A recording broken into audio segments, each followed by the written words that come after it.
एक बार की बात है, एक गांव में एक युवक रहता था जिसे सत्य की खोज थी। वह कई गुरुओं के पास गया, लेकिन कोई भी उसकी शंका को पूरी तरह दूर नहीं कर सका। एक दिन उसे एक महान संत के बारे में पता चला, जो पहाड़ों में एक गुफा में रहते थे। युवक उनकी खोज में निकल पड़ा। कठिनाइयों को पार करते हुए वह अंततः संत के पास पहुंचा और विनम्रता से प्रणाम कर बोला, गुरुदेव, मैं सच्चे गुरु की खोज में हूँ। कृपया मुझे ज्ञान दीजिए। संत ने मुस्कुराकर कहा, अगर तुम सच्चे गुरु को पहचानना चाहते हो तो 3 दिन तक इस आश्रम में रुको, लेकिन एक शर्त है, जो भी यहाँ आए तुम उसकी सेवा करोगे बिना कोई प्रश्न पूछे। युवक सहर्ष तैयार हो गया। पहली परीक्षा, अहंकार का सामना। पहले ही दिन एक अमीर व्यापारी आया।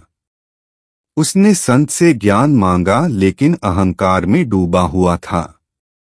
उसने युवक को अपने जूते साफ करने को कहा। युवक को बुरा लगा, लेकिन उसने गुरु की आज्ञा मानते हुए सेवा की। संत मुस्कुराते रहे। दूसरी परीक्षा, धैर्य की परीक्षा।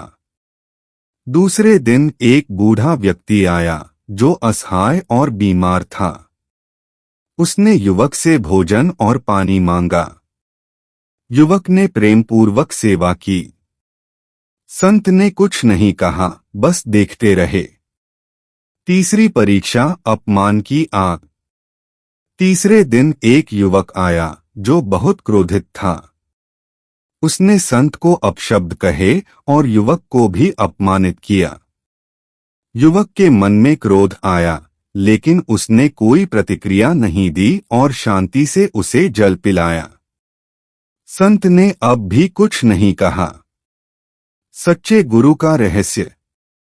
3 दिन बाद संत ने युवक को बुलाया और कहा, अब तुम बताओ, तुम्हें इन 3 दिनों में क्या समझ आया?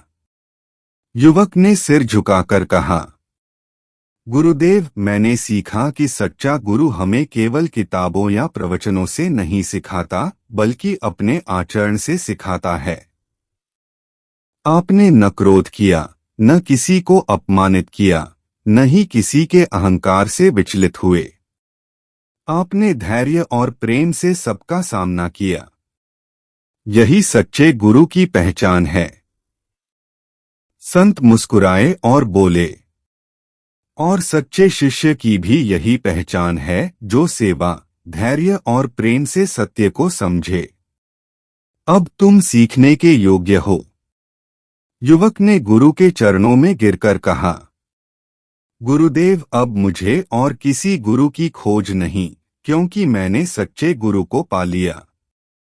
संत ने आशीर्वाद दिया और कहा, सच्चा गुरु वह नहीं जो शिष्य को अपने पीछे चलने पर मजबूर करे, बल्कि वह है जो शिष्य को आत्मज्ञान की ओर प्रेरित करे। युवक को आज अपने प्रश्न का उत्तर मिल चुका था।